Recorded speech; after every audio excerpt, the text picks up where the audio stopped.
Assalamualaikum warahmatullahi wabarakatuh. Perkenalkan, nama saya Leoni dengan NIM 21053151. Berasal dari Pendidikan Ekonomi, Fakultas Ekonomi, Universitas Negeri Padang. Video ini bertujuan untuk memenuhi tugas pada mata kuliah Ekonomi Pembangunan dengan dosen pengampu, Bapak Dr. Yul Hendry SPD MSI, yang mana judul video yang akan saya paparkan yaitu mengenai pendidikan, kesehatan, dan pembangunan ekonomi. Pendidikan, kesehatan, dan pembangunan ekonomi merupakan suatu hal yang saling berkaitan, yang saling mempengaruhi. Pendidikan dan kesehatan merupakan indikator yang digunakan sebagai upaya untuk meningkatkan kebijakan pembangunan, di mana pendidikan dan kesehatan ini saling berinteraksi demi mewujudkan pembangunan yang baik.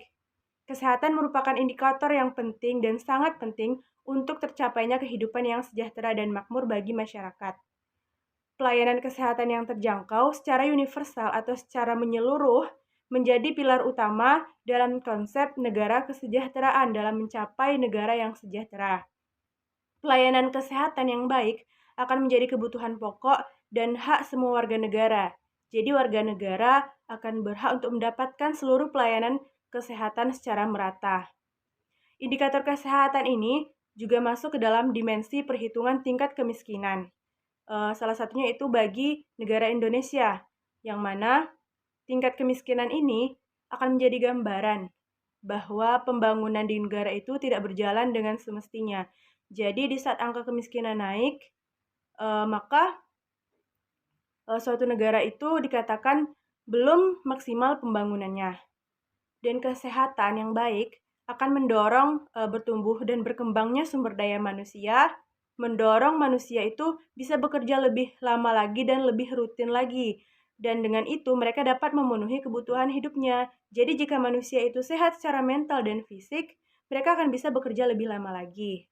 Dan kesehatan yang baik juga dapat mengubah laju pertumbuhan penduduk dengan mendorong pembangunan. Kebijakan di bidang kesehatan ini sangat diperlukan dalam sebuah negara.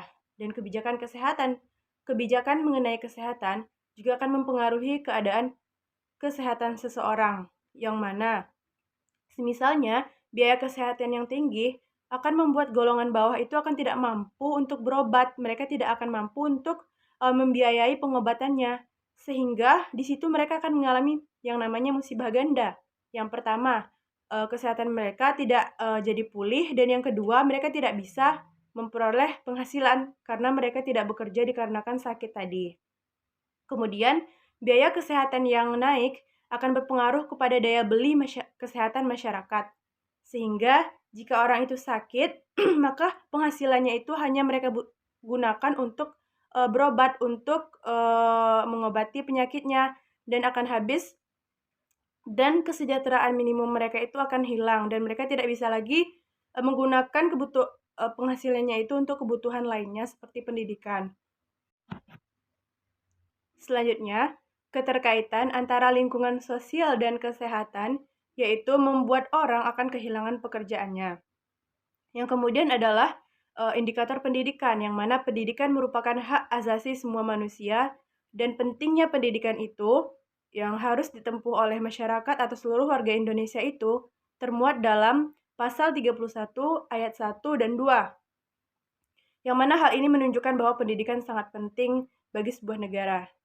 Pendidikan merupakan jalan keluar dari kemiskinan. Tingginya pendidikan yang ditempuh, maka kesempatan kerja yang layak akan semakin besar didapatkan oleh masyarakat. Sehingga peluang mereka untuk mendapatkan pendapatan itu juga besar karena mereka bisa bekerja di sektor yang lebih baik. Hal ini juga menjadi modal bagi pembangunan bagi suatu negara. Pembangunan berkelanjutan akan menjamin kualitas yang inklusif dan merata, serta dapat meningkatkan kesempatan belajar sepanjang hayat bagi setiap orang. Pendidikan juga menjadi bagian dari arah pembangunan sumber daya manusia, pembangunan manusia di suatu negara. Membangun sumber daya manusia yang pekerja keras, dinamis, produktif, terampil, dan menguasai iptek dengan kerjasama industri dan talenta global.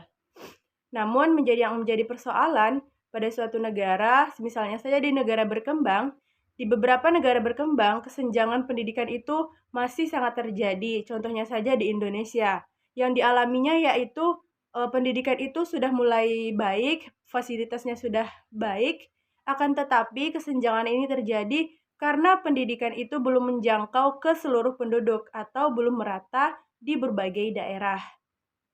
Oleh karena itu, memaksimalkan laba atas investasi sangatlah penting bagi suatu negara.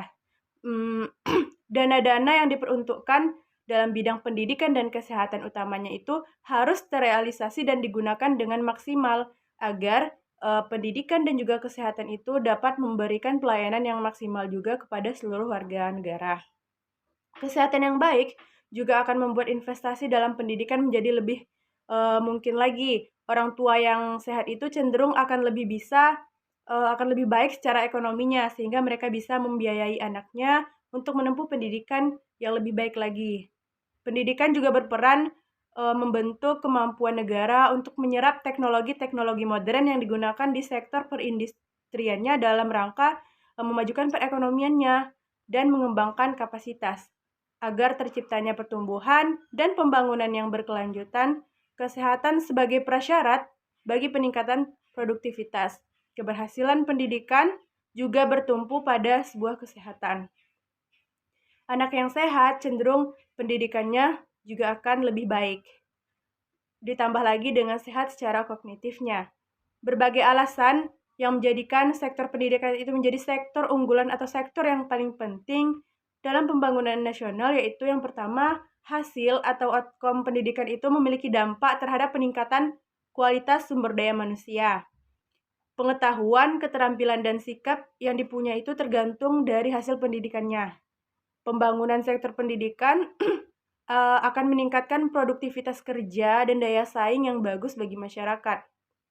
Selanjutnya yaitu pendidikan yang baik juga akan merubah sikap mental atau kesadaran masyarakat itu terhadap pentingnya menjaga kesehatan. Jadi di saat mereka semisalnya mereka sekolah dan mendapatkan ilmu tentang kesehatan, mereka tahu bahwa kesehatan itu sangat penting bagi diri mereka dan juga bagi negara dan berdampak kepada pembangunan suatu negara.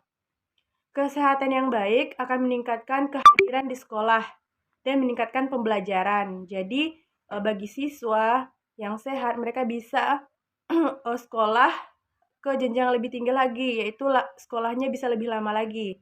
Dan pendidikan yang baik, khususnya bagi orang tua yaitu ibu, meningkatkan kesehatan anak dan efeknya juga dapat bertahan hingga dewasa. Kebijakan yang memanfaatkan interaksi antara kesehatan dan pendidikan harus dikembangkan dan dilaksanakan di sebuah negara agar nantinya proses pembangunan juga berjalan dengan lancar dan perekonomian di suatu negara itu dapat dikatakan baik. Dan tanpa kesehatan, kita tidak akan mungkin bisa menjadi sebuah negara yang kuat. Dengan kesehatan yang baik, kita bisa membinanya dengan pendidikan. Dari pendidikan itulah bisa melahirkan bangsa yang cerdas. Dengan begitu, kita juga akan mendapatkan ekonomi yang baik dan bisa berinovasi ke depannya. Dan pada akhirnya, dengan pendidikan kita bisa sejahtera serta menjadi negara itu menjadi sebuah negara yang baik dan kuat dalam menghadapi tantangan di luar dan di dalam. Kemudian, pendidikan adalah sebagai alat untuk perkembangan ekonomi dan bukan sekedar pertumbuhan ekonomi. Pada praksis manajemen pendidikan modern, salah satu dari ilmu fungsi pendidikan adalah fungsi teknis ekonomi, baik pada tataran individual hingga tataran secara global. Fungsi teknis ekonomis merujuk kepada kontribusi pendidikan untuk perkembangan ekonomi. Misalnya, pendidikan dapat membantu siswa untuk mendapatkan pengetahuan dan keterampilan yang diperlukan untuk mereka hidup dan berkompetisi dalam ekonomi yang kompetitif. Kemudian, para penganut teori human kapital berpendapat bahwa pendidikan adalah sebagai investasi sumber daya manusia yang memberi manfaat moneter ataupun non-moneter.